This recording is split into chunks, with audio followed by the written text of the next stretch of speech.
June 5th, 1944, dawned quietly over the southern coast of England. For weeks, the skies had been filled with clouds of uncertainty, secrecy, and anticipation. On the wind-swept cliffs overlooking the English Channel, soldiers of the Allied forces gathered in silence, each carrying a heavy burden of expectation and fear. The massive armada of ships, stretching as far as the eye could see, waited below, shimmering like a river of steel beneath the first rays of the sun. Private James O'Connell, a young American from rural Ohio, tightened the straps on his gear. He had joined the Army at 18, eager to defend freedom and serve his country.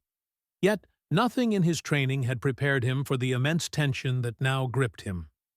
Beside him, Sergeant Robert "Rob" Turner, a seasoned soldier from Boston, clapped him on the shoulder. "Keep your eyes open, kid. Today, we make history." Across the Channel, in Normandy, German forces were quietly maintaining their positions, unaware of the sheer scale of what was about to descend upon them. General Erwin Rommel, the legendary Desert Fox, had anticipated an invasion along the French coast. He had fortified the beaches with bunkers, barbed wire, and hidden mines, hoping to turn any Allied assault into a bloody nightmare. Yet, despite the meticulous planning, the Germans could not know exactly when or where the strike would land.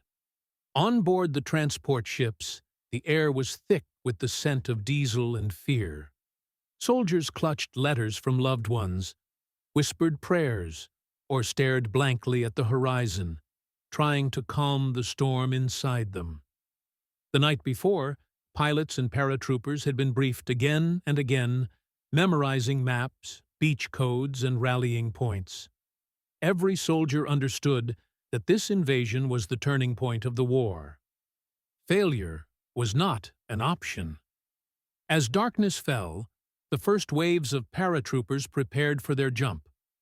The sky was alive with the hum of aircraft, each carrying men whose mission was to secure bridges, destroy enemy defenses, and create paths for the beach landings. Among them was Lieutenant Henry Collins, a British paratrooper whose family had emigrated from Ireland. Henry glanced at his fellow soldiers, recognizing both the fear and the unwavering courage in their eyes. "For home," he whispered under his breath, hoping the words could anchor his courage. By the early hours of June 6, 1944, Operation Overlord, the Normandy Invasion, was underway. The first explosions lit the horizon as naval bombardments tore through German fortifications. Soldiers clung to their rifles as landing craft approached the beaches, waves lashing against the sides. Private O'Connell gritted his teeth as the ramp dropped, and he ran into the chaos of Omaha Beach. Bullets whistled past, men fell around him, and the sand became a grim tapestry of fear, determination, and courage. Amidst the turmoil, acts of bravery and sacrifice unfolded in silence. Sergeant Turner dragged wounded men to safety, shouting orders through the deafening roar of artillery. Paratroopers like Lieutenant Collins fought desperately to hold their objectives, often facing overwhelming odds.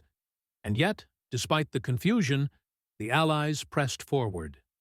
Every yard gained on the beach represented a victory against fear, against despair, and against the enemy entrenched in concrete and steel. By midday, reinforcements had begun to arrive, bringing tanks, engineers, and more soldiers. The beachhead, though hard-fought and bloody, was holding. On the cliffs above, officers coordinated supply routes, medical evacuations, and the next phases of the assault.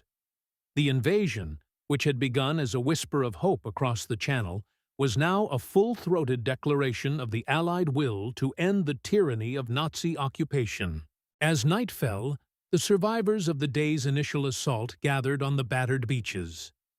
Exhausted, bloodied, and grieving for comrades lost, they knew that this was only the beginning.